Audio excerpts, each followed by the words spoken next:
You also warned in your book about user researchers in smaller qualitative studies, including metrics, including measurements. Can you tell us a little bit more about why that is? Why is that problematic? Yes, of course. So a very common thing that user researchers might be tempted to do is to ask the participants to rate things. At the end of a session, they've used a website. Can you rate this website out of 10? And they'll say, oh, it's 8 out of 10. And the next one will say it's 3 out of 10.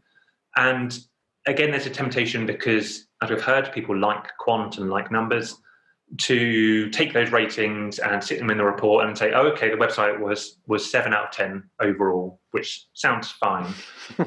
The issue being a lot of these qualitative studies aren't seeing enough users to make reliable conclusions from that quant data.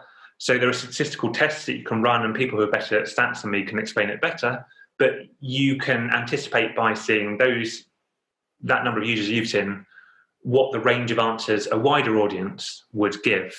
And from a qualitative study, that range is very large. You would say, if people were rating a website out of 10, if you were only seeing 5 or 6 users, once you did that statistical test, it would only give you an indication that the average person will rate it somewhere between 2 and 8. Yeah. And that is such a large gap that it's not particularly useful. However, you need a degree of exposure and understanding of statistics to know why you shouldn't just take the average, why you shouldn't just go for, okay, on average people said 7, and so I'm going to put 7.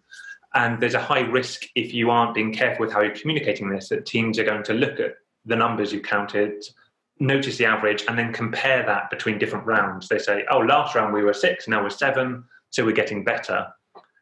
Statistically, we know that's not true from these types of studies, or at least we know we can't tell that from these types of studies.